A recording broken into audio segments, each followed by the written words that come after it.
This full moon in Capricorn is helping activate a deeper level of trust and commitment of creating our magical reality. Hello and welcome to the All 12 Signs video series for the second of two Capricorn full moons that we're having this Cancer season. My name's Chloe. I work with card divination, astrology, and I channel multi-dimensional energies through my body, both in the form of physical and vocal light language.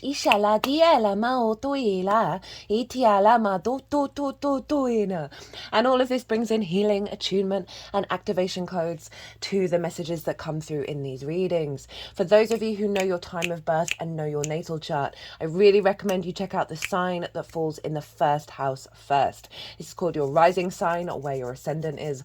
I read for the signs as if they're in the first house, so the astrology will link in closest with that. However, never invalidates you looking at any other part of your chart, perhaps where your sun or your moon are, because they always get activated with every lunation.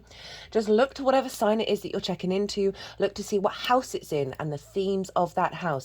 You want to apply those themes along with all the meaning you've got going on in that sign to the messages that come through. It will be as if that sign from your natal chart has now energetically moved to the first house. So the astrology for the rising sign will still link in. You just got to add on your own natal chart meaning on top of it. Right, I am reading for Sagittarius in this video, so let us begin. Sagittarius rising. How you doing, Sag? Well, the moon's in your sign at the moment at the time of recording, so very appropriate. New viewers who didn't quite catch the introduction, I channel multi-dimensional energies through my body, both in the form of physical and vocal light language, right? That's going to be happening throughout the reading as I'm going to be breaking down the astrology and bringing in the tarot in regards to this Capricorn full moon. And all of the channeling in that way is bringing in healing, attunement, and activation codes. So just let it wash over your unconscious energies.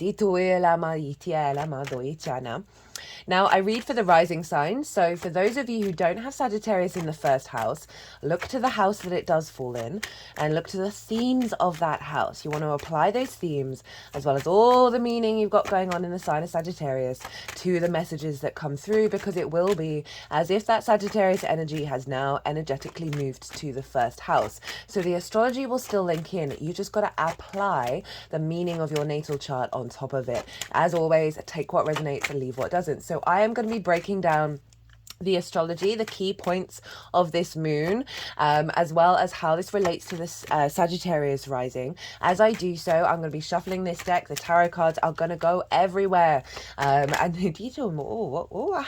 look at that for the first card out. And the cards are going to go everywhere while I'm talking about the astrology. And then when that's all finished, the energies that I work with, they are going to move all the cards around. They are going to put the cards, do some energy work, and then they'll put the cards into the three piles. And that's when I'll bring the tarot into the astrology. Now, the three piles are what is being released with this full moon. So often when we're doing our integration work, when we're working through our understanding of self, that can bring up a lot of shadow energy, because it's needing to be disentangled. So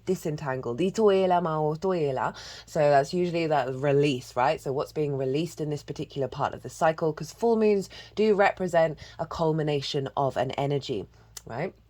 I work with 6-month cycles, so I see lunations as download points, right? So this full moon, yes, it's marking an ending of a cycle, but it's also bringing in a frequency because of the work that you've done over the last 6 months, and a frequency that you're then going to apply until the Capricorn new moon in Capricorn season.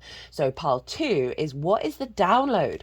What is the frequency that's coming into your vessel that you're then going to be able to work with over the next 6 months? So that's pile 2.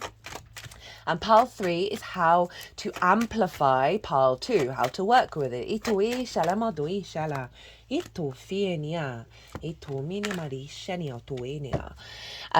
is a collective reading. That's always the first reading that goes out. That's where I break down the astrology in way more detail because there's a lot going on with this moon. I'll touch on the main themes in this reading, but if you want a deeper understanding of what this energy feels like, so you can tap into that and then see how that's showing up in your life, how you want to work with that, go check out that collective reading. I also get to be a bit more esoteric, talk about the journey of the soul. Bigger, more philosophical things come through in those collective readings of like tools of how to navigate existence, as well as a collective tarot reading as well. And so, yeah, if you want a deeper understanding of how this is showing up for the Sagittarius area of your chart, the collective reading is the baseline for all of that. And all of these oracle cards, I always pull them before doing a transit, and that will be the final reading that I do. Hello, Sag. There's your card.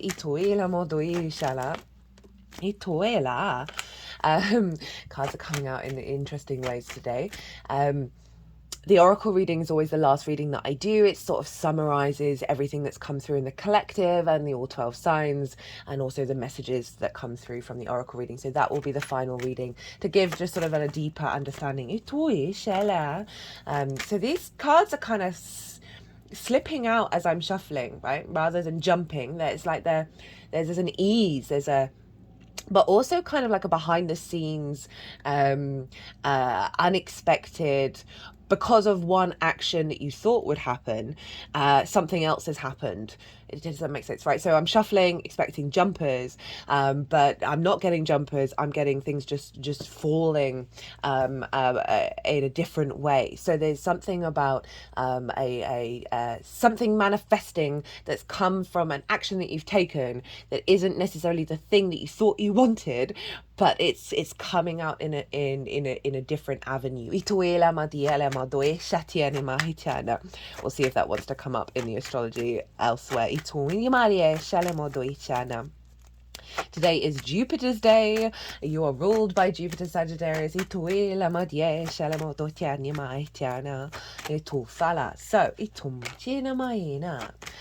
what else did I want to say? Yeah, so collective readings out there. The oracle reading will follow after the all 12 sign series. So let's get into this Capricorn full moon, the second of two, right? We had the last Capricorn full moon, which was at the beginning of Capricorn.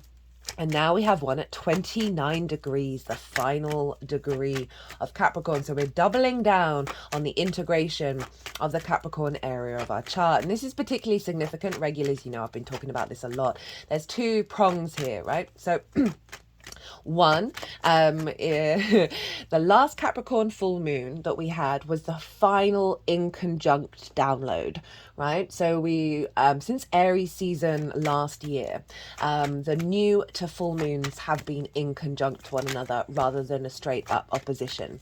And so an opposition is a straight line, right? You know, standing either side of the same coin.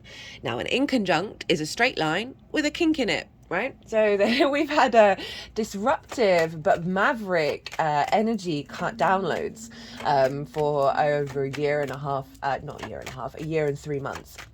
And that last Capricorn full moon was the final inconjunct download. And these have been unlocking parts of ourselves that we wouldn't have normally have had access to, because an inconjunct isn't a traditional aspect. And so it's breaking against old patterns, old traditions. Very liberating energy, but can feel disruptive because change, we struggle, right? So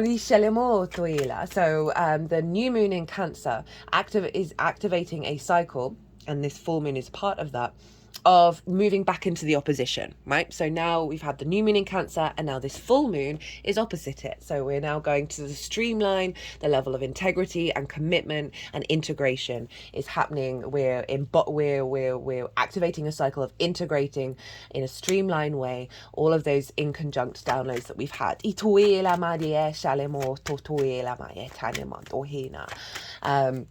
And the other major astrological thing is that the Capricorn area of our chart has been acting as the manifestation of the North Node in Aries. because Capricorn squares Aries and Libra, and it is the peak of the manifestation. It's where we see the consequences and of the eclipse cycles manifest. And so it's more of the North Node energy. It's more expansion. We're heading in for new places. We are manifesting. We are expanding. But we're going into new territory, so it can also feel a bit like uncharted territory that we've been doing in the sign of Capricorn. So where is Capricorn for you, Sagittarius rising? Well, it's in your second house.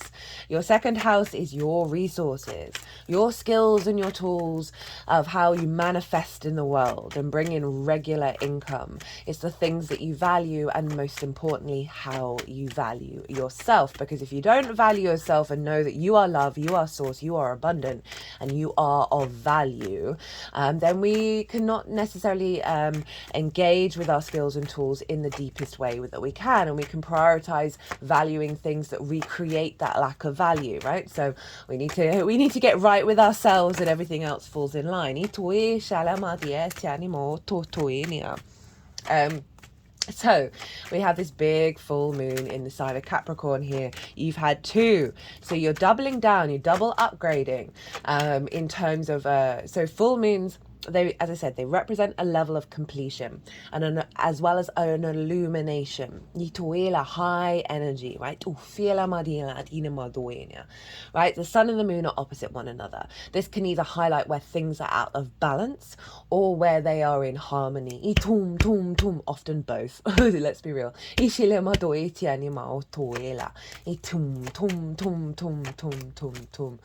And this moon, really like this moon. So there's some cool astrology here because Pluto is conjunct the moon. It's out of sign. It's in a different sign. It's in the sign of Aquarius. Which is in your third house of communication, your day-to-day, finding meaning in your day-to-day. It's the house of the goddess. It is about connection and communication, learning, exploring. And Pluto's there. Right? I've done a Pluto in Aquarius transit at the beginning of September. It's going to dip back into Capricorn, and then it will finally be in Aquarius later on this year for the whole duration. But it's very closely conjunct this moon, and so it's infusing its intentions into this full moon here. And yeah, Pluto in Aquarius is helping us realign back to our universal truths, right? Right, really recalibrating our frequency back to universal truths. And there's a very powerful magnetism to Pluto. So it's coming from your third house, influencing your second. So what does this look like? Well, this is your capacity to stand in your own power and see the value of your existence on a day-to-day basis. To enhance your skills and tools and put that into practice on the day-to-day. To be able to communicate and strengthen and have a deeper commitment and understanding of your value and your skills and tools, and be able to express that with the root inner power. So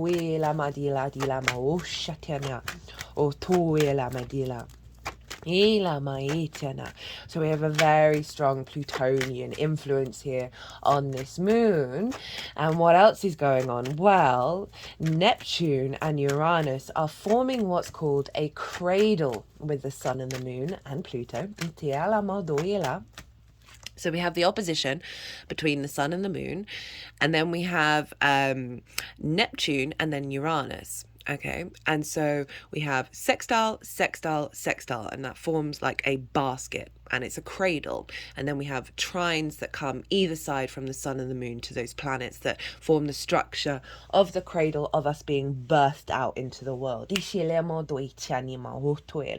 yes, it's a full moon. It represents an element of completion of a particular part of level of existence that you're working on, but it's also bringing in a frequency that is, we are then going to be applying and birthing out into the world in our actions over the next 6 months. So you have Neptune, who is by degree sextiling this moon, trine the sun. Actually, let's rewind and talk about where the sun is before I get into those two. So the sun is over in the sign of Cancer. Right, and this is the outside world's resources, the 8th house, right? This can be mortgages, loans, taxes, insurance, bonuses, commissions, one-off chunks of money, and just generally dealing with the resources of the outside world. It is your relationship dynamics, the give and exchange, the give and receive between you and anything other than yourself. Time, money, energy, intimacy, ideas. It's the relationship dynamics, right? So it's the lens in which those relationship dynamics operate. We can have scarcity complexes, we can have giving too much, taking too much, all of those sort of fear mindsets can show up very strongly in the 8th. It's also a very magical house, because it is your relationship dynamic with Source. Edgar Cayce, a very famous psychic, had a stellium up in the 8th house and was able to utilize the information and work with the resources of Source. And the sun is there, right? So the sun is shining a light on relationship dynamics, right? It's shining a light on your understanding of resources and the exchange, right? And how you then transform through that interaction.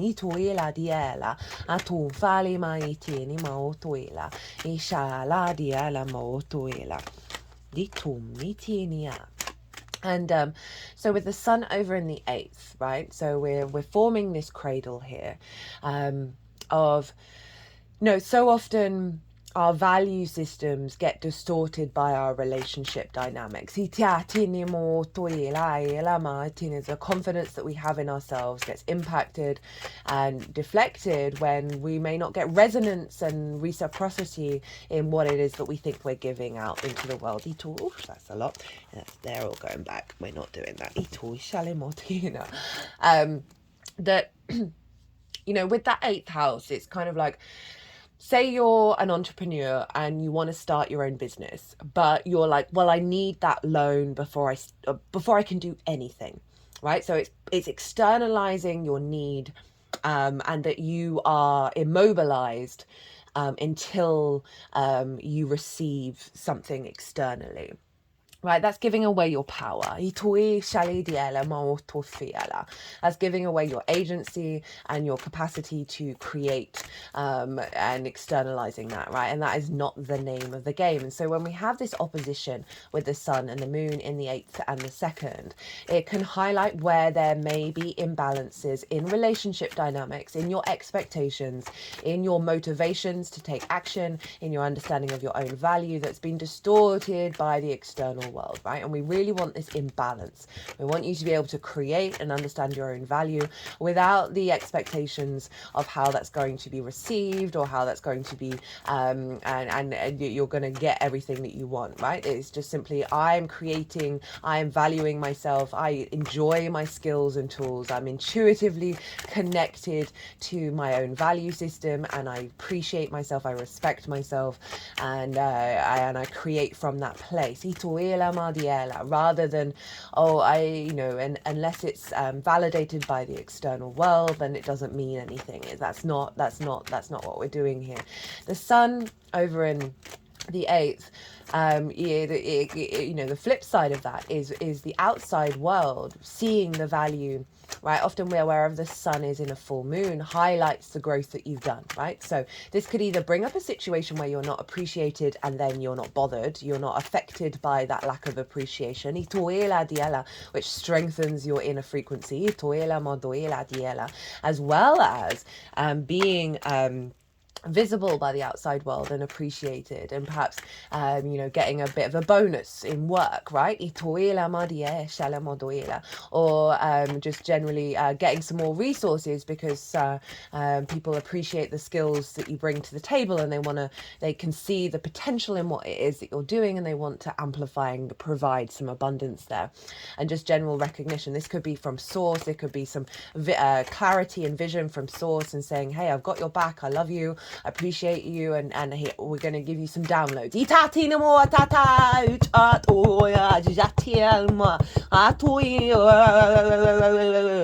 Okay, there.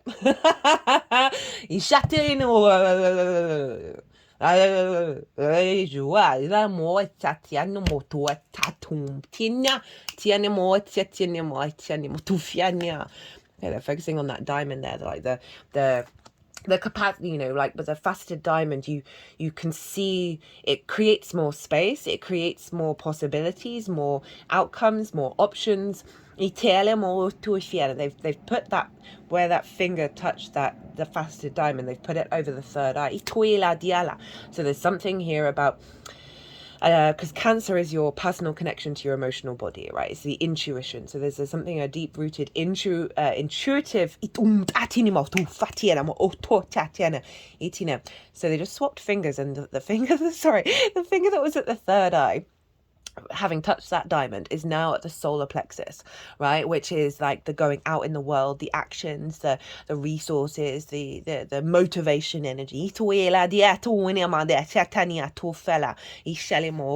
And another, both fingers are at the solar plexus because my other hand was at the third eye.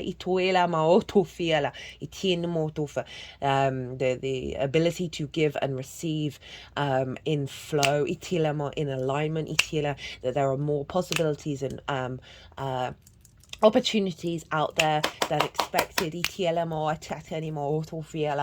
this, because of the third eye, right, that's a deeper inner knowing rather than a rational mindset, right? So it's opening up your third eye and your consciousness so allow your conscious being to appreciate that there's stuff going on in the unconscious spaces that is opening up many faceted opportunities to come in. This could be with like collaboration with the outside world, in alignment with your skills and your tools, as well as just people appreciating what you do and just like wanting to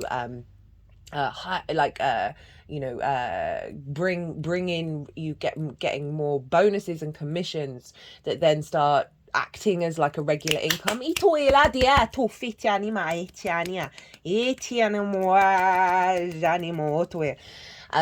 there's also, it's not just the monetary sphere, right? It's also in alignment with the energy resources, right? And downloads and not clues.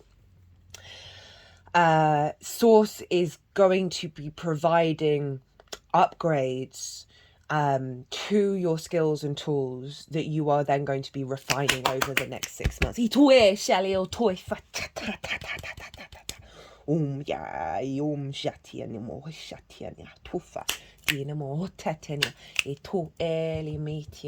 And they may, right, because of the sort of the facetedness nature of that diamond, that you got to let go of the rational mind of where you're expecting these things to come in, right? You've got to let go, you've got to move into miracles. And just open some space for that of not limiting the framework in which to receive.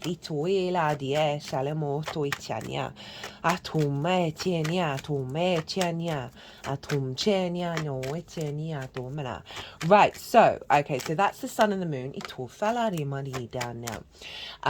Now Neptune is sextiling the moon and trine the sun. So these are harmonious aspects. These are soft, easy, free-flowing energy. The sextile is Venus energy, very connecting the dots, creative, wanting to connect, wanting to stimulate desire and pleasure within you.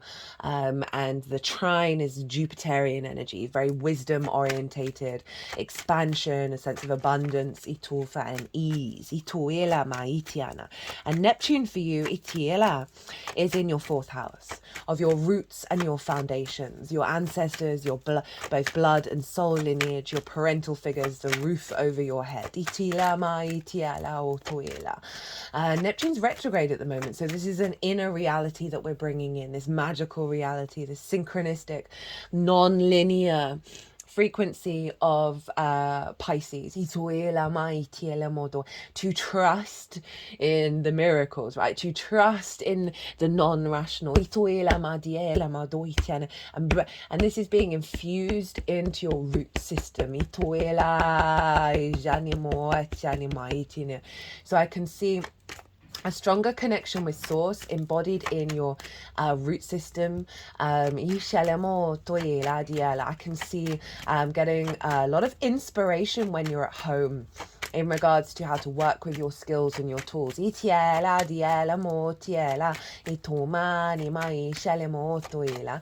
it's the sextile to the moon, right?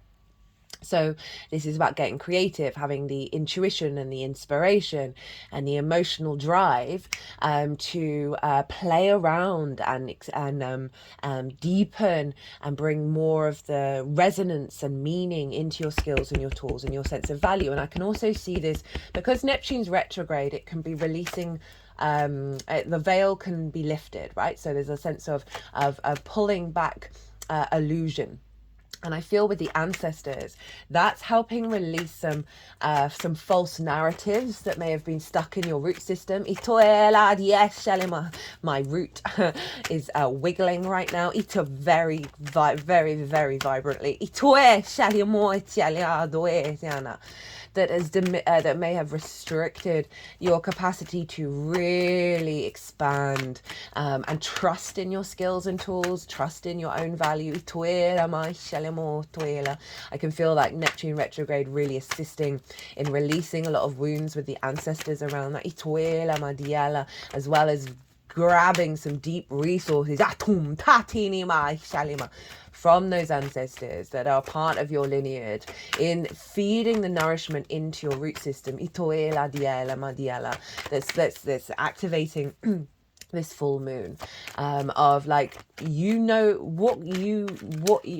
confidence in you walking your talk, the confidence in the sense of love and value and abundance of your general existence.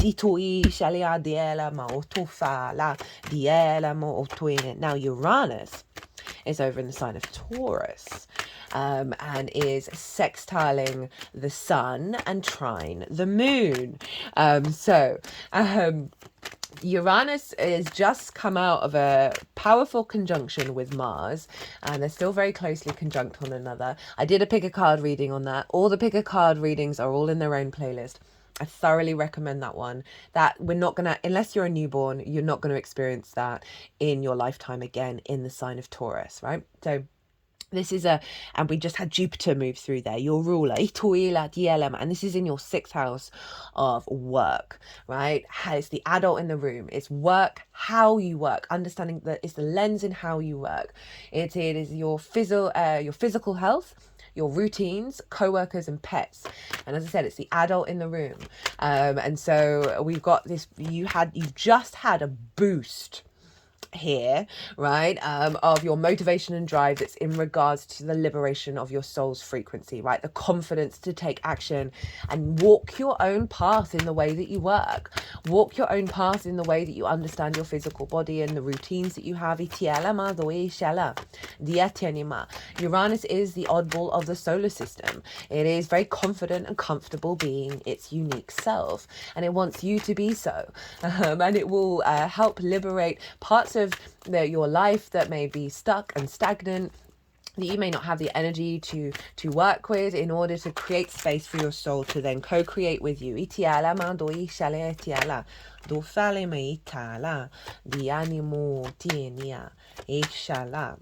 And so Uranus being in the 6th, facilitating this energy, right?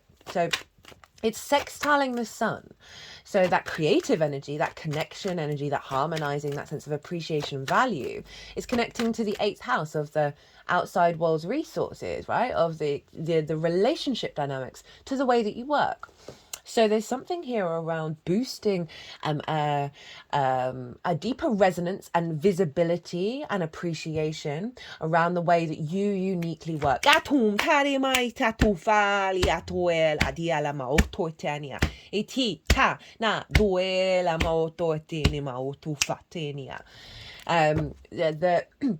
There's a really harmonious feedback energy here with the Sun and Uranus in regards to you, right? That moon over in the second house, right? Our intuition, our emotional body, where are our needs being met or not being met? Where do you give and receive nourishment?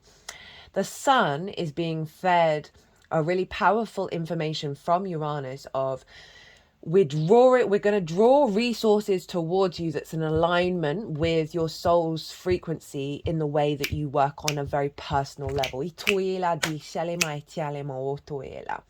And then that is being trined. The Uranus is trining the moon. So we're getting a lot of inspiration and wisdom. One, to then have the confidence and the intuitive nature and know that we feel nourished, and an awareness of where we get nourishment in being unique in the way that we work, feeding into how you understand your skills and your tools.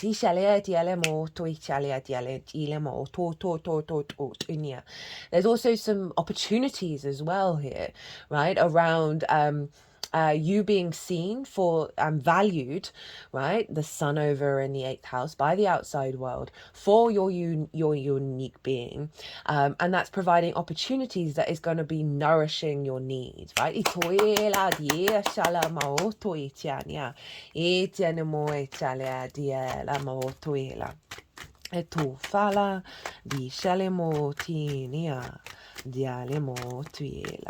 Because Neptune and Uranus are sextiling each other. So we have from your home, your roots and your foundation, and the way that you work. This can be a harmonizing of how do I want to say this? A deepening of receptivity around the connection to all, source, Neptune, right? All the realities, that you're going to get information and wisdom when maybe do meditations at home or whatever it is, like doing practices of harnessing your skills and your tools in your home. You're going to get wisdom come through and connection and ideas and creativity about how it all works together, how to apply this in regards to your longer term frequency around the way that you work. Now, in terms of relationship dynamics, because second house of how you value yourself, 8th house, relationship dynamics with the outside world, Neptune over in the 4th of your roots and your home and your understanding of your, like, that inner space, Uranus in the way things work, right? How do we figure things out? There is an alignment here of birthing a frequency where you are capable of seeing where there are misinterpretations, and seeing where there are frequencies that I just feel like there's a heightened awareness around frequencies that you sort of an awareness of, this is interesting, an awareness of how long the soul contract is, because sometimes we get a bit confused when we're interacting with people and we can feel a very deep connection, but often that's just because our souls have worked with each other for many lifetimes, and in this lifetime we're just hanging out for a little bit in order to learn a valuable lesson to go and then explore and expand elsewhere. So there's something around like a deeper awareness of the relationship dynamics in your life, that and what they're energetically bringing you. And I don't mean that as in like, oh, what are they doing for me rather than what you're doing for them. It's not about that sort of one-way street energy. It's just simply a more grounded confidence in your frequency that is opening up your capacity to see the pathways that aren't being blocked by trauma responses.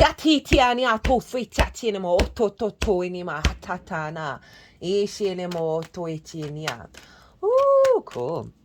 Very cool. Okay, so what else is going on? Now, we want to look to Saturn. Saturn rules Capricorn. Capricorn is a very mature energy, right? Can be very traditional. It's very sort of, the longer term cycles of our species connections on this planet. It's a powerhouse. It is about the longer term building energy in the 3D world. It can be a bit detached, right?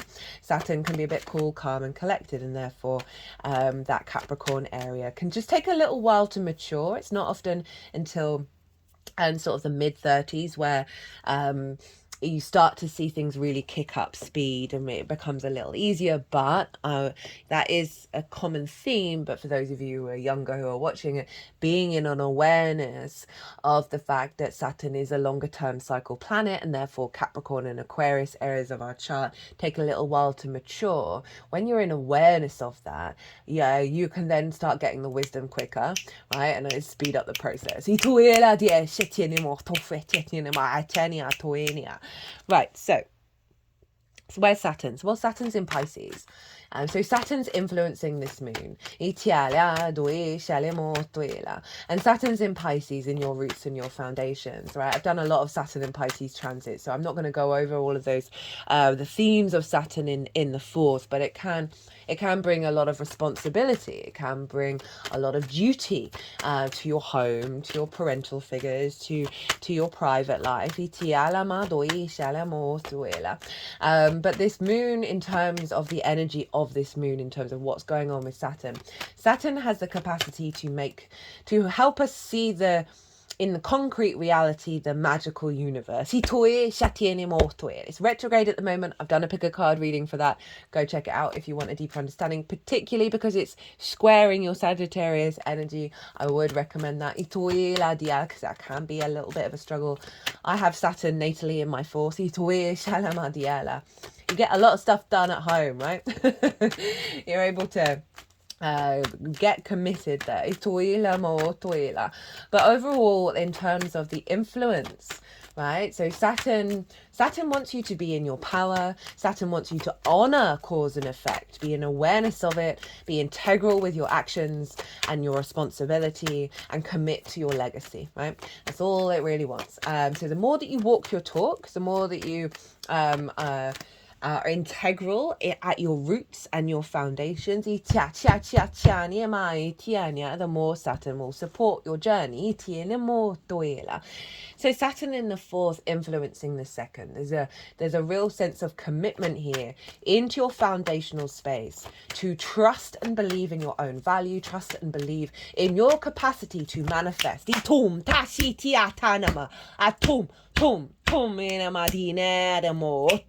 Dishanima, itinima, atinima, utufala, dishania. Okay, tumana, diania, tufala, diala, dufala, dishanima, diani, atinia,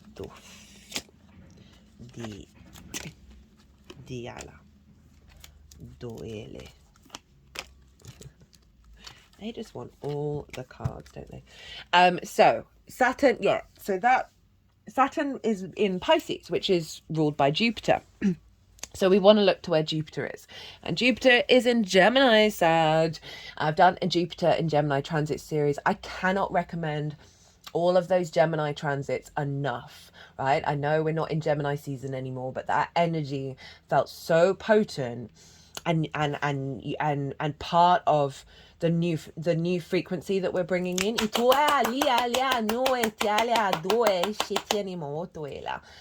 We had two important conjunctions: the Sun conjunct Venus, the Sun conjunct Mercury in that sign as well.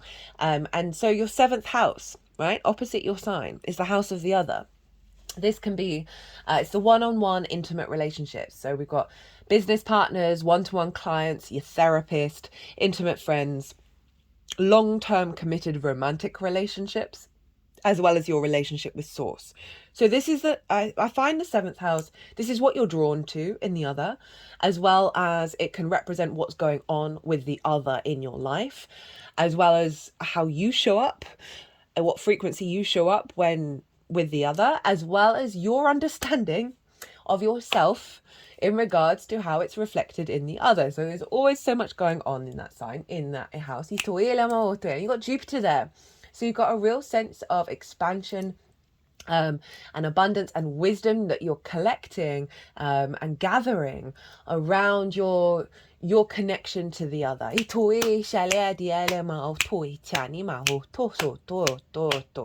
And so that's influencing Saturn in the fourth. So in terms of, let's think about this firstly on a work-orientated energy, right? That this moon is bringing in an activation around an expansion. So you work one-to-one with people, bringing in more opportunities, more abundance when it comes to the other. That is then you're having the commitment to activate that from your roots and your foundations, that's then helping you feel good, and get in more regular income. If we think about this in terms of relationships as a whole, right? And this can be romantic relationships, your relationship with source. There's something, there's a heightened expansion around your capacity to connect and find wisdom and abundance in those relationships, that is strengthening your roots, your root system. I can also see this again as the capacity of really amplifying your connection to source in your home, right? Maybe setting up an altar to whatever it is that you're connecting to, and creating a space for them in your home. And then you, like, maybe every Saturday, because Saturday is Saturn's day, doing a little meditation around it, around connecting. Okay, well, what's the next step in terms of how I manifest? What's the next step into elevating my skills and my tools? You could bring that kind of practice in, because Jupiter being in the seventh, you've got a more of an expansive connection to in your relationship with source. Now, Jupiter is being ruled by Mercury. So where is Mercury? Mercury's in the sign of Leo, and that is in your ninth house of your perspectives, right? How you understand and map yourself out in the world. Right, and so this is Mercury's going to go retrograde in Virgo and then move back into Leo. That's going to be the next transit that I do, I believe. And so Mercury over in the ninth is calling for, because of the retrograde, is calling for us to be more heart orientated and vulnerable in the way that we communicate. And so there's something here about the strengthening of this moon in how you value yourself is giving you the opportunities, with this integration of the download of the moon, to communicate your bigger picture ideals with important people in your life, even if it might feel vulnerable. The other side of this in terms of sort of work orientated is your capacity to communicate from the heart, your perspectives to clients.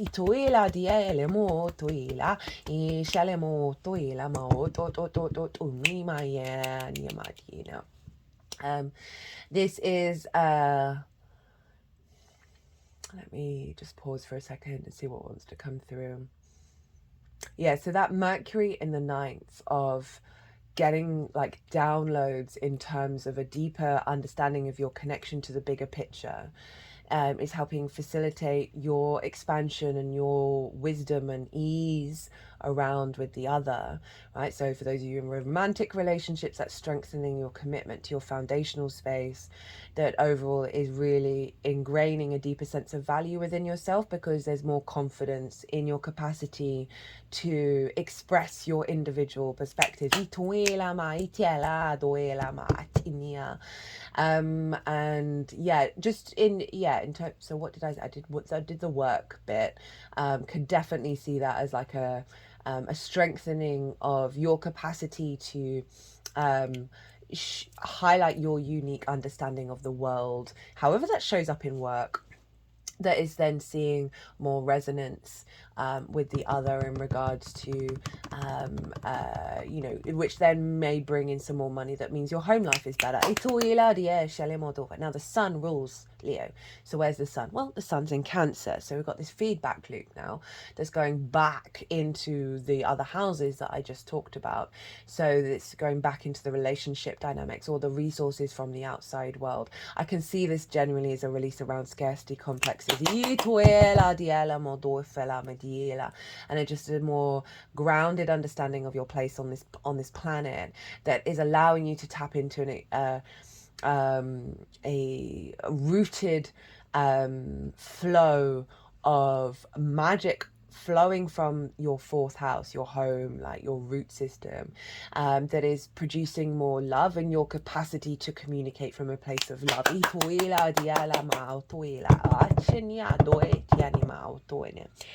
Right. Look to where your sun and your moon are in your natal chart. Look to the houses that they're in and the themes of those houses. Those themes are likely to have played a role in the lead up to this moon, as well as if you want to do any intention work or manifestation work, go with your intuition and see which of those themes you want to bring in regards to amplifying this energy. That just gives you a bit more of a personal understanding beyond this general reading. I mean, there's obviously always so much more nuance going on. At the same time, honestly, there's so much going on with this moon because Mars has moved into Gemini and is trining Pluto. Mercury is squaring Uranus. It's there's a lot going on, and I talk about that in the collective reading, so you might want to go check that out. So I'm going to go consciously quiet and soften my mind.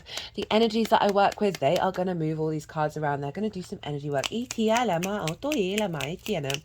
then they'll put the cards into the 3 piles, and that is when I will bring the tarot into the astrology. See what messages else want to come through. I call you to soften your mind as well. You have just had so much information. Let that all settle and see into your unconscious, and then see what intuitive hits come up for you. Diala.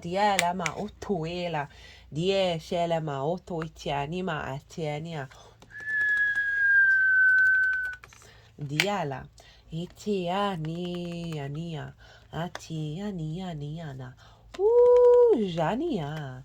Di ela ma di ni ma do itini ma di tinia itini ma ato ela tom asheni ato ela itinia ato atinia. Okay, right, so they're putting this in reverse here, but they haven't put it down, so I'm assuming it's going to go elsewhere.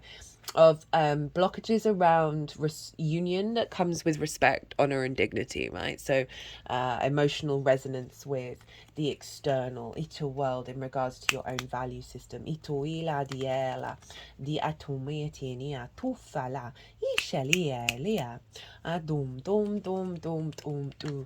Blockages around knowing your own mastery and then receiving resources and collaboration from the outside world. Ela dialama autoeni maela tum esheni moto etienya matininu matenia aina ma doing. So that was floating there, the lovers of like, lovers is about making the right choices from an integrated place that serve you in the long term. So I can see this as showing up in relationship dynamics where we, because of Neptune in the 4th, I didn't bring this up actually because the 4th holds a lot of trauma from our parental figures, like certain love languages that we learn, that we then recreate in every relationship dynamic that we have with anything other than ourselves. That may see you know, response mechanisms not necessarily being in your soul's best interest, although it is, because you learn those lessons that way. Because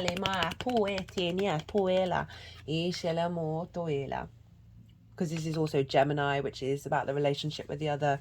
I mean, as I said, it can be with absolutely anything.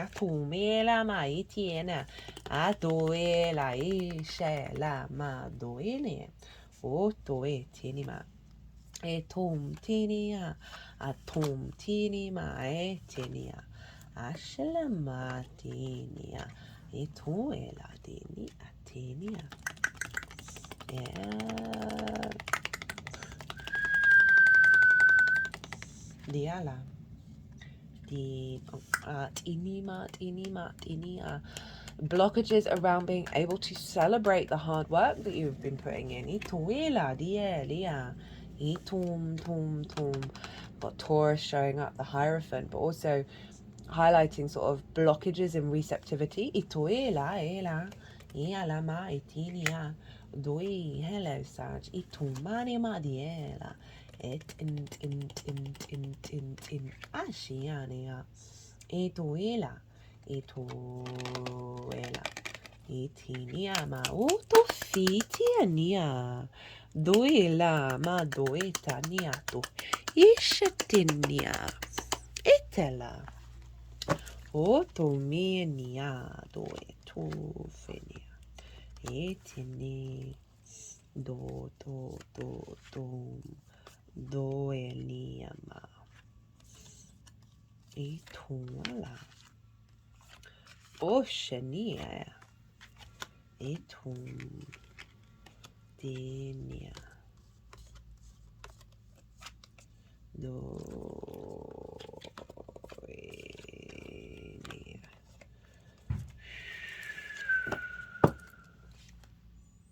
Diatana Marishana Ela Onima Dinia Dofania Ichana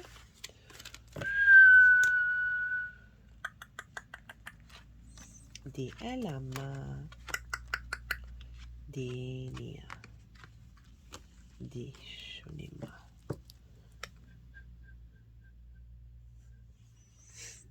Okay, Sag, so what's being released? Oh no, they want me to do things with this. Itiala dienia dialianima o toinima.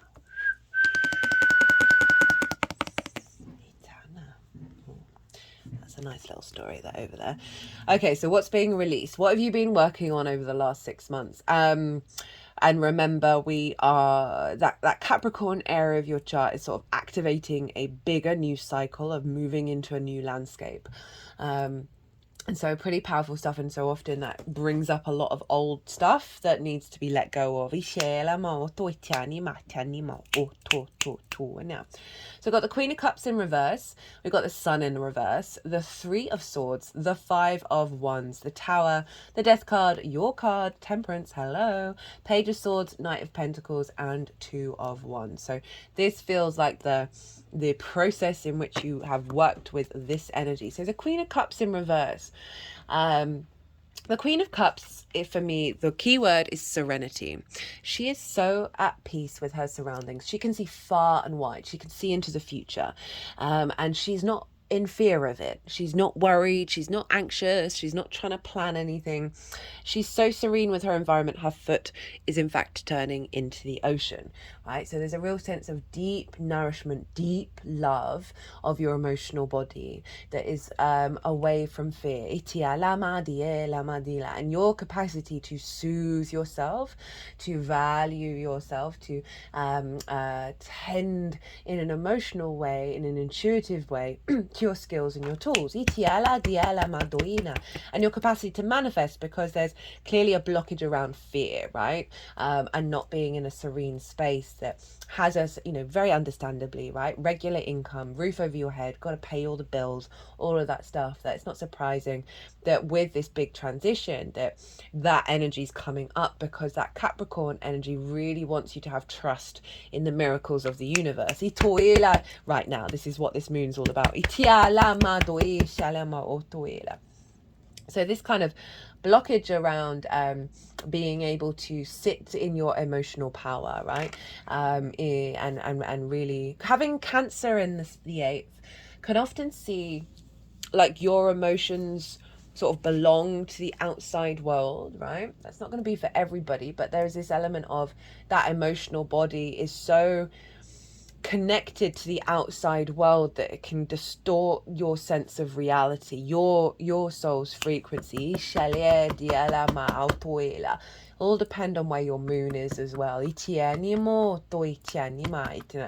moon in Capricorn is able to be like, draw a line under the sand, right? It's not about denying the emotional response, but kind of knowing, okay, well, there's a longer term plan. I gotta keep on going, right? I've got to keep doing what I need to do. So I love that Queen of Cups is coming up in reverse of like this. It's saying that this, because if you haven't seen the Cancer New Moon series, that's where the South Node's manifesting. I really recommend it because it's a 18 to 19 year cycle that we're going through in these two signs that we won't have for a while. There's a real refinement around your instability in the Cancer area of your chart. And so for the Queen of Cups to show up in reverse of what's being released, that's really highlighting that of like, there's a strengthening coming in. The Sun in reverse. So this is a release of restrictions around visibility, vibrancy, vision, feeling good in the world, right? So this is one of the biggest yes cards, but in the reverse it's obviously a no. So there may have been some blockages around your work because they weren't in alignment of where you're headed in the long term. And I know that can be really annoying to hear because you're like, but I needed that.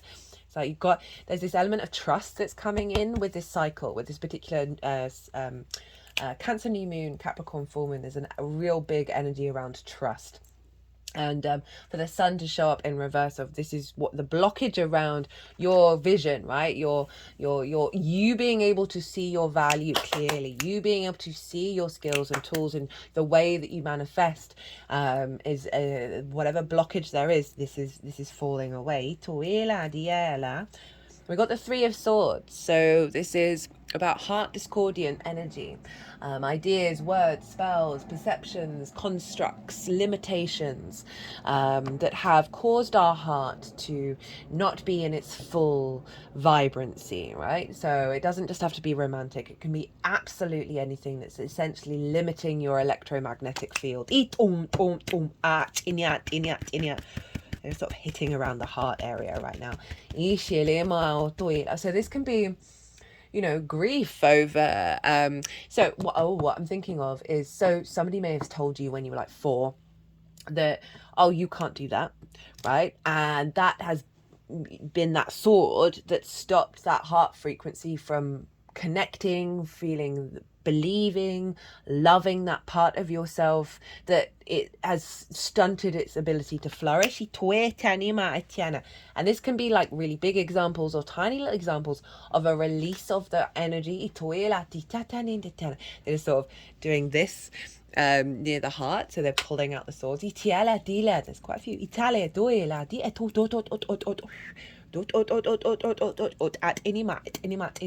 These are words that we can say to ourselves of disrespect, of not loving ourselves truly in an abundant way.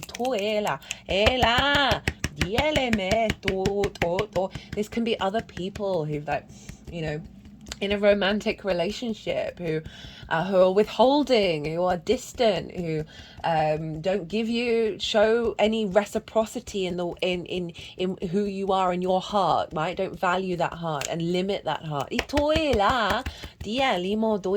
There's sort of perhaps recreated a sense of scarcity and a sense of lack within yourself.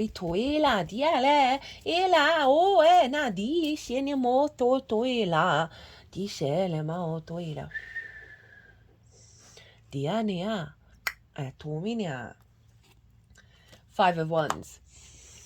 This is so. I'm never going to forget the meme that I saw that had stupid tent put underneath the bottom of this.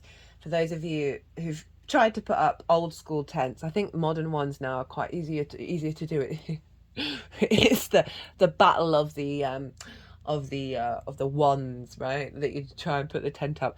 But this is kind of like conflict energy. There's a lot going on here. There's movement, but there's no momentum. There's an element of like, oh, why is this all a bit just inherently a bit frustrating, right? There's also perhaps you may feel that you're having to do battle with everybody else who does the things that you do. Although you got to fight to be seen, fight to be valued. They both my hands are like firmly pressed over my heart space. And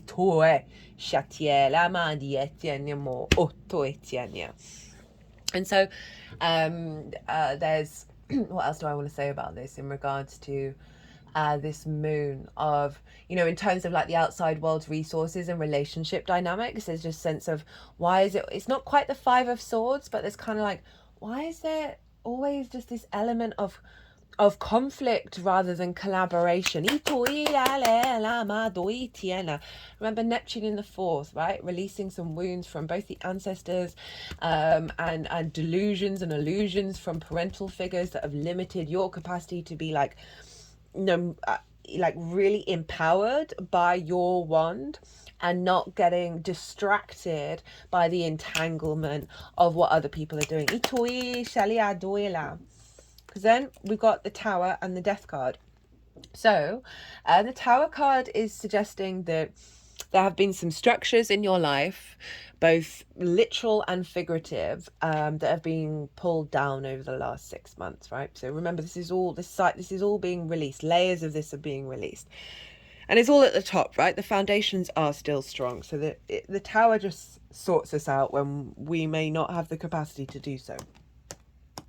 And so this is it feels like it's pulling down all of that clutter. So there may have been some sort of disruptive moments over the last 6 months, but overall it is setting you up for what's happening with this full moon. We then have the Death card. This is, and I feel like these cards are very much the process in which you've been working through. So the Death card is sort of the acknowledgement of letting go of things that have had an authority over you, right? So there's distortions in the field that you're now protected from, but it takes a while to integrate and release those things and step into the new understanding. We then have the Temperance card. So, you know, this is your card showing up of your capacity to alchemize yourself and do things a little bit differently, right? And really refine your understanding of your frequency, of who you are. This may have seen, because of the Death card pulling some things away, you just had some more space to really like refine those skills and tools, refine your understanding of how you value yourself, of how you look, and how you value what it is that you value externally as well. And overall there's a real alchemical process that you've been going on in order to release a lot of hang-ups. We've got the Page of Swords, Knight of Pentacles, and the Two of Wands. So the Page of Swords has the capacity to time travel, right? This figure is looking to the past while standing in the present, moving towards the future. And this is our capacity to understand and be in awareness of all that has come before us and how to come up with fresh new ideas, new perspectives, new wisdom that we can then implement in the moment that is pulling us towards the future. So it's a reflection on all that has been going on, right? And an understanding that with this alchemical process that you are transitioning into a frequency that has the capacity to bridge the time sphere. Why did I say that? That it's just with that alchemical process, it's no longer like looking to the past and then expecting it to recreate itself. It's finding the visions and the wisdom from that experience that is then catapulting you in with momentum, because you're more in a more cognitive alignment with the alchemical instinctive process that you've been operating on. We have the Knight of Pentacles. So this is you implementing day by day, right? Putting things into practice. Everything is practice, right? The more we practice things, the stronger the connection gets. This is kind of acknowledging the awareness of, okay, I'm clearing the decks, right? You see the field is being plowed, right? So new things are going to be sprouted here, new possibilities. But there's a real sense of loyalty and commitment to putting this into practice on a day-to-day basis, this framework that you've uncovered from the Tower, from the Death card, and brought together, and now sort of it's like it's in its just digestion phase, right? And so you're heading, so this is what's being released, this particular part of the cycle. Before then we're getting, so in the collective reading, one of the key core messages that came through is like we're moving away from the apprenticeship phase into heading towards mastery, right? We're activating that capacity to get to mastery, and this very much feels like that energy. Two of Wands. This is about long-term manifestation, but can be a bit restless. So this is you getting the lay of the new land, right? You're figuring out, okay, I've got this new framework here, how, and you're cultivating it, right? You're really bringing it into your being, because it's fire. So if you're a fire rising sign, so that's your actions and your deeds, right? And how you bring this all together. And so you've been observing how your actions are reflecting the new environment that you're in.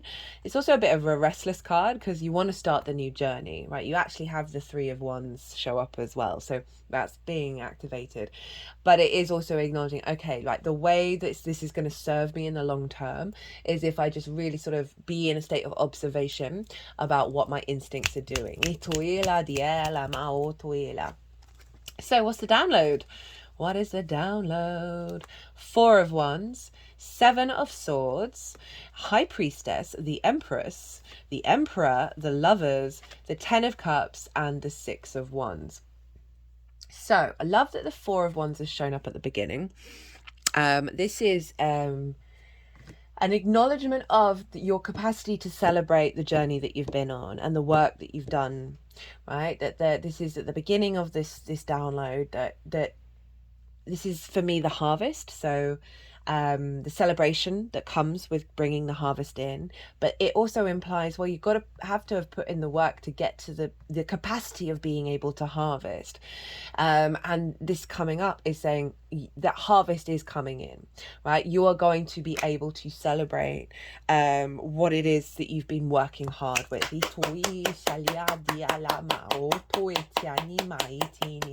In fact, one of the oracle cards is indeed celebration. Seven of Swords, your capacity to think beyond conflict, right? Seven of Swords is stealing away the Five of Swords. Now, the Five of Swords for me is the most difficult card in the tarot, right? It is about domination and subjugation, the bully in the room, the victim mentality, right? Difficult energy to work with. And this figure is stealing it away. So this is honoring the fact that that alchemical process is activating a cycle of you finding more peace within yourself in terms of the mental sphere of how you value yourself, how you perceive your skills and your tools, and how to work with them, right? You're no longer doing battle. You are in alignment. This is also linked into what I was saying about heightened connection to source, of the capacity of bringing in sort of more unconventional ways of working with your skills and your tools, right? So getting inspiration, getting ideas and constructs that go against the normal grain. High Priestess, the Empress, and the Emperor. Well, the High Priestess, I love this because this is all about a deep faith, a deep knowing within you that you are drawing towards you that which brings you nourishment, that which brings you abundance, right? Represented by the pomegranates and the palm leaves behind the High Priestess.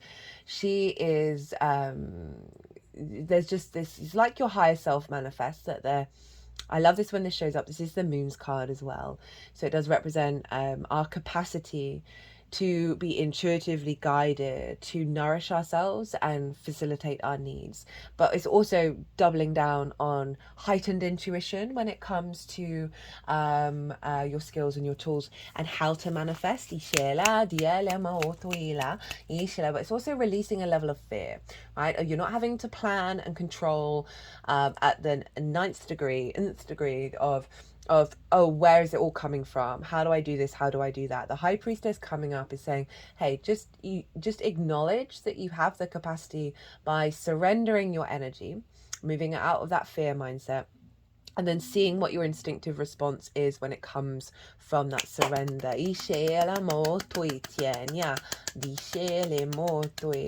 But in terms of like boosting your skills, right? You've got some skills that are coming in or elevating the skills that you already have. That do not produce conflict and bring in a deeper level of confidence within yourself.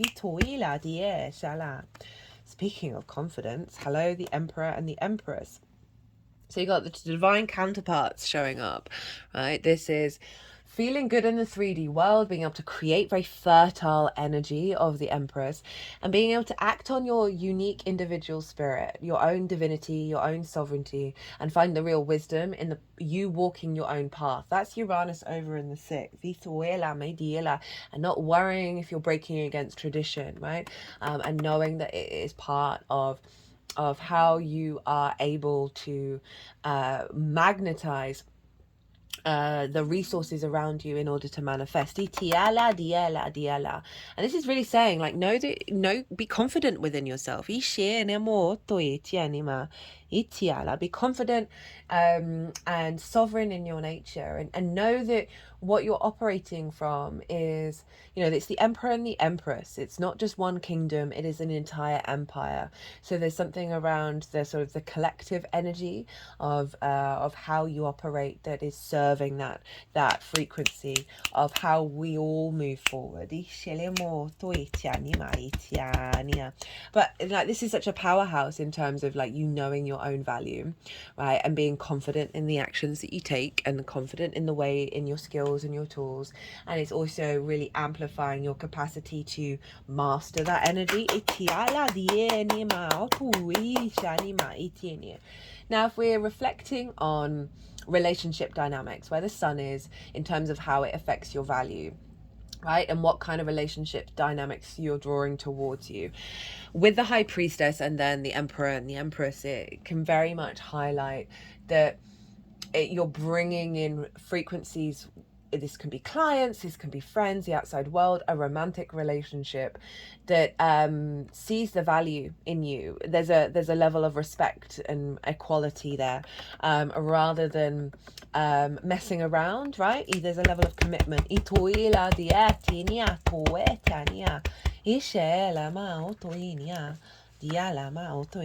Because then we have the Lovers, the 10 of Cups, and the 6 of Wands. So, I mentioned this earlier about the Lovers. This is Gemini. So this does represent the 7th house, but just on the tarot alone, this is you being integrated and falling in love with yourself and the skills and tools that you have. There's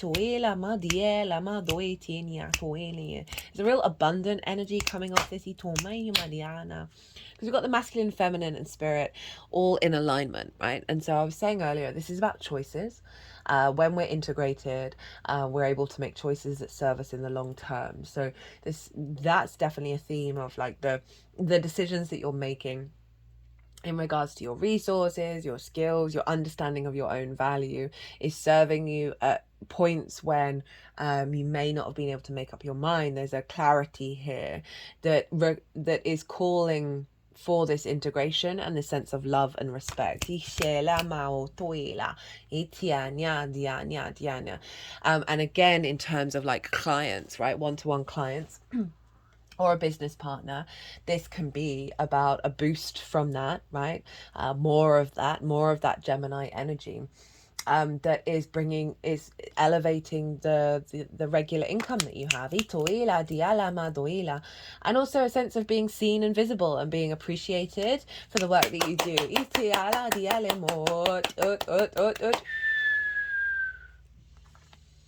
Ten of Cups, Six of Wands. So Ten of Cups is beautiful energy in terms of the second house, because this is about the external manifestation of your inner alignment, emotional alignment. We've got the nuclear family here. Some of you that may be relevant, but it's just a sort of a figurative image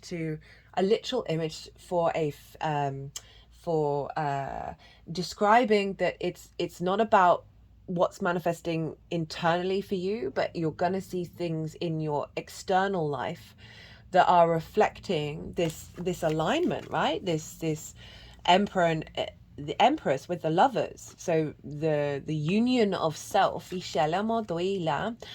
is then going to be seen reflected in other areas of your life, bringing you emotional alignment, right? So this can be more resources for you to go put a deposit down on a house, or whatever it is that it's bringing you joy. You valuing yourself truly, madly, deeply. That's then pulling towards you situations and environments that reflect that.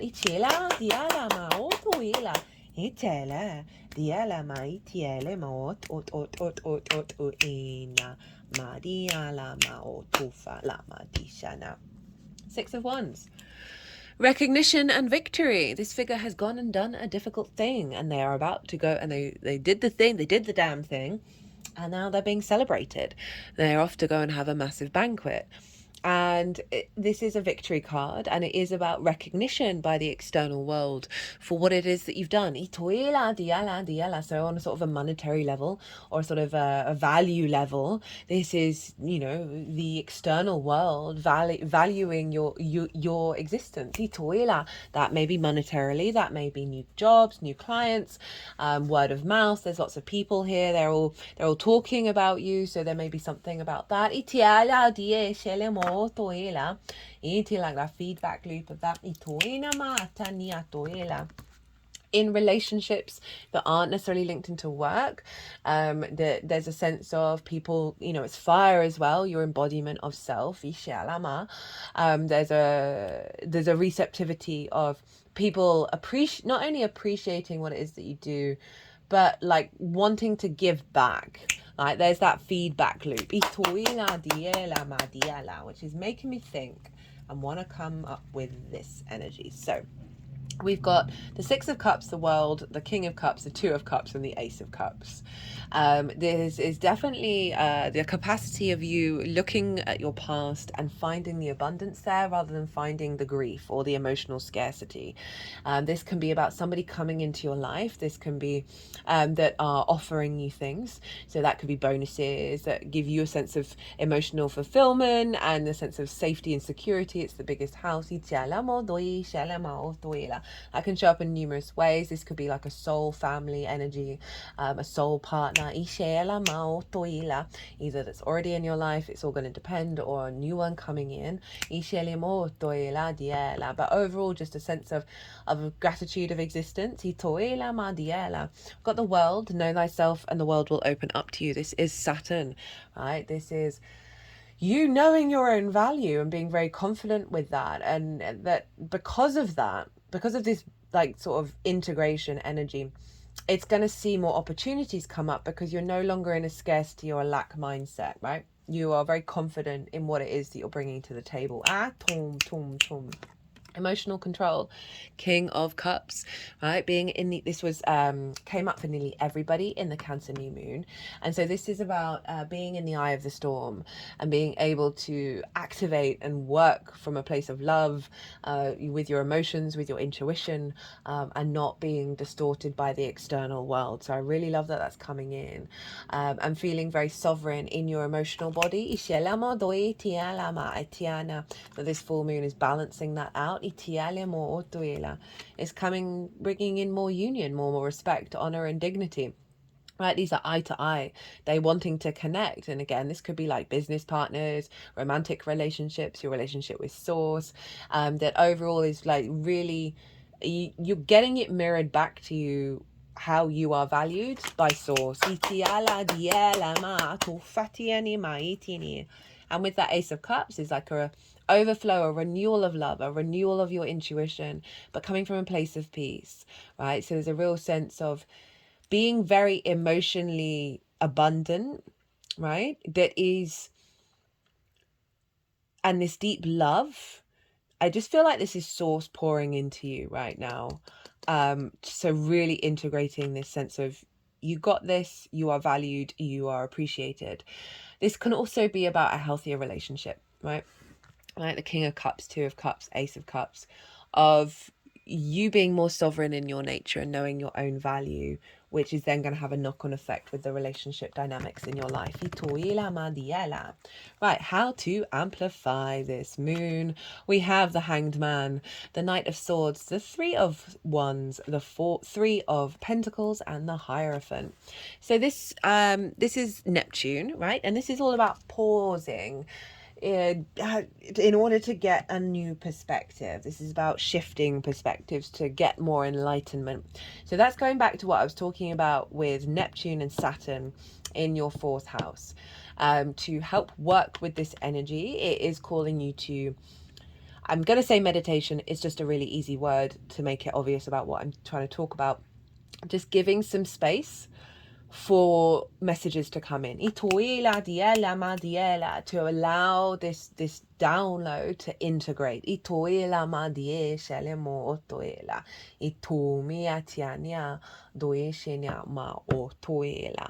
And it really is just saying that there is this element of cultivation to work with this, and just giving yourself some space. Neptune in the fourth as well, right? So finding wisdom from the ancestors, finding wisdom in you being by yourself as well. Allowing some space for that. To see when you are in that shift of perspective. Maybe go do a headstand at home. That can be a thing. That is going to allow that energy to integrate into your water body. In how it then unfolds. We've got the Knight of Swords, so we've got this very yin energy from the meditation, then act on the inspiration that comes through.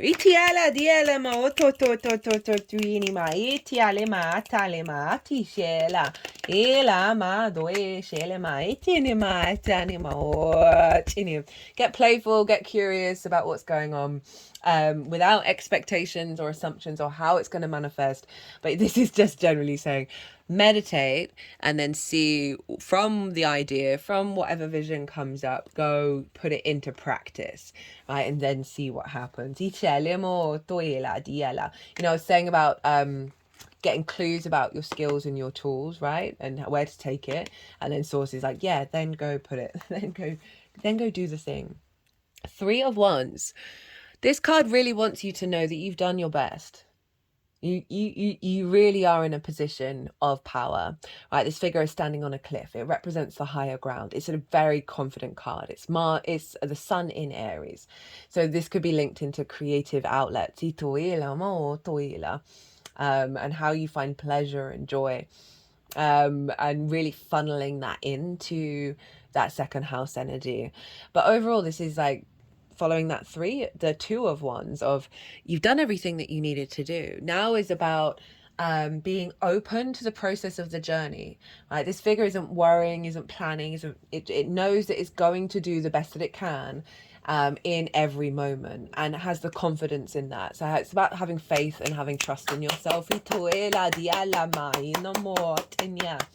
And also being in awareness, you are embarking on a new part of the cycle. It's not the old frequency. Three of Pentacles. So this is all about mastery of self and collaboration. This figure didn't go and be a doctor. like its parents wanted it to do. It decided, no, I'm going to carve stuff out of marble. That's my vibe. That's my jam. I'm getting very Uranian in your sixth house of like very independent path. In the way that you work, in the way that you explore your work, in alignment with this moon, of mastering the skills and tools in order to be able to walk that unique path. Just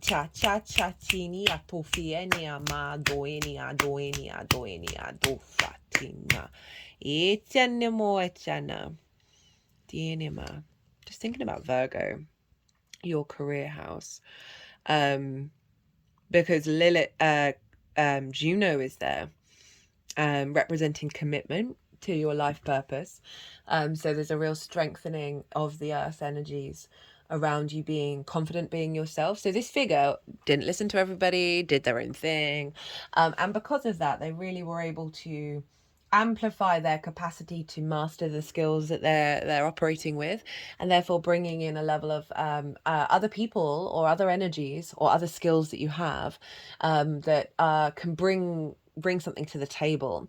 And so they're building something beautiful and long lasting.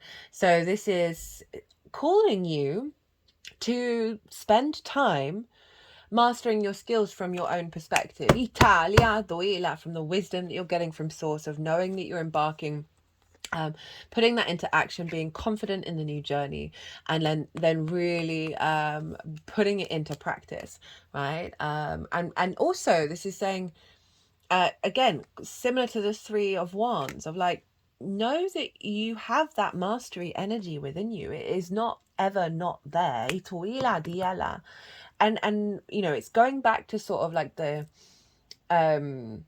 if we externalize our actions, our intentions to the external world, the eighth house, rather than just doing the damn thing, then you're in a state of lack, you're in a state of conflict as well, rather than being in a state of flow. And this is really calling you, like, just get out of your own way in regards to what you're expecting to come towards you, and find the joy and the pleasure in building and creating from your own frequency.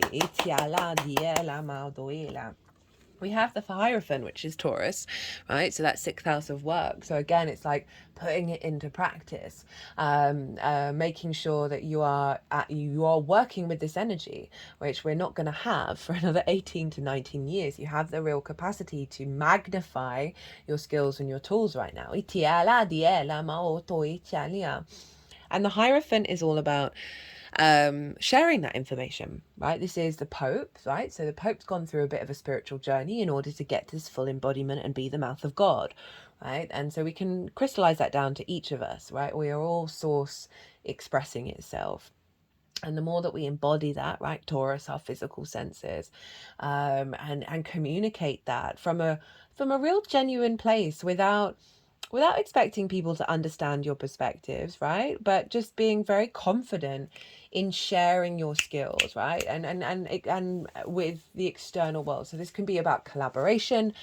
This can just simply you know, the way that you phrase your sense of value and your sense of understanding your skills, having a deeper level of commitment to that, and expressing it in that way to other people, rather than being like, oh, I'm not so sure. This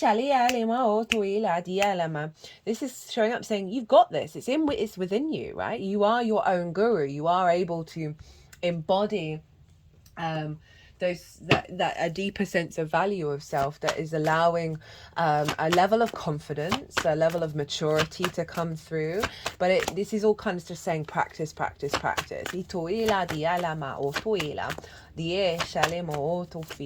Have some faith and trust in your capabilities. Right, I'm going to get you one oracle card. This is from the Shaman's Dream Oracle. All the decks are in the description box, as always, if any of them take your fancy. What does Sagittarius need to know about this Capricorn full moon? What does Sagittarius need to know? What may not have come through in this reading, or what do you want to amplify?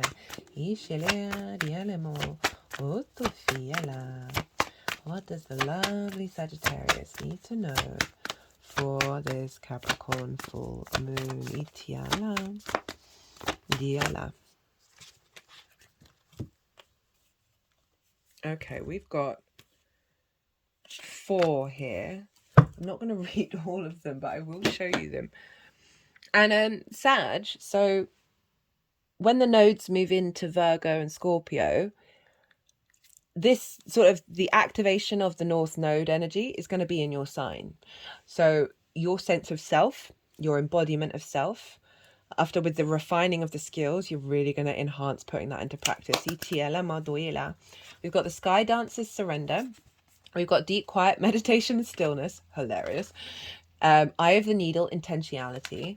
Moving out of stagnation. Okay, they want me to read this one. I mean, this is just sort of summing up everything that we just said.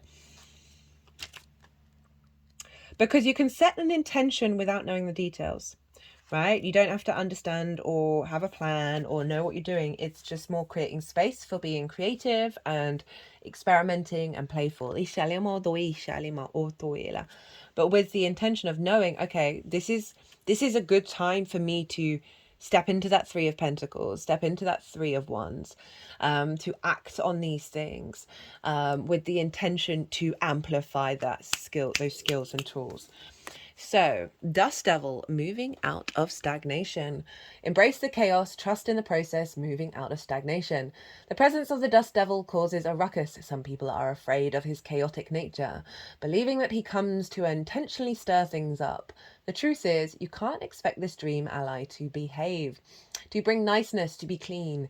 His power is in the mess he creates as he calls for you to engage in the full cyclone of life. He represents 2 aspects to you now.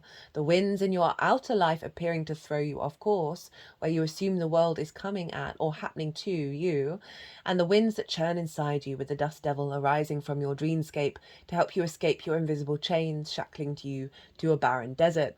Stop asking for things to be perfect. Awkward, messy, conflict, exuberant, and wild is how you shift.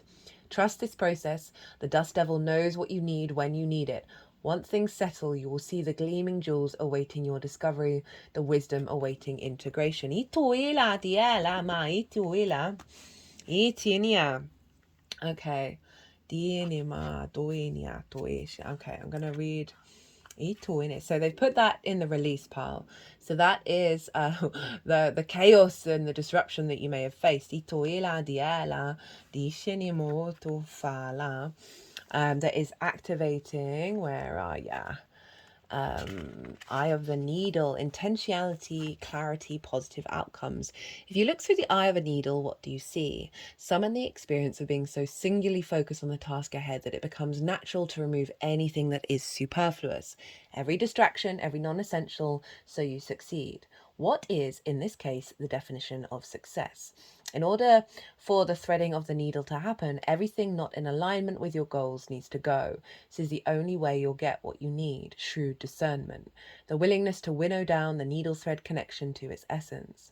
The eye of the needle looks so tiny, but once your intention threads through it, a vast opportunity is presented on the other side. The needle can mend, can sew things together, to make something meaningful and new. You're experiencing success right now. Stay true to your desires, to the work you need to accomplish, so you are laser focused on the experience of creating and manifesting. The outcome is assured by divine forces. So, all of that just really kind of summed up. You're going through a really important period to set the intention of the cultivation of your skills and your tools and your value, because you're going to be able to create magic here. Right, Sagittarius, I'm going to leave it at that. How are we doing? 1 hour? Oh, you're the longest one. Hour and a half. Can't help myself. I hope you enjoyed this reading. I hope it resonated. If it did, or if you just like looking at the tarot and hearing about the astrology, it would bring me great joy and help the algorithm if you hit that like button. Drop me a comment if you so choose. If you want a personal reading, maybe deep dive on this or anything else, my website is in the description box. My email address is in the website as well as on the community page.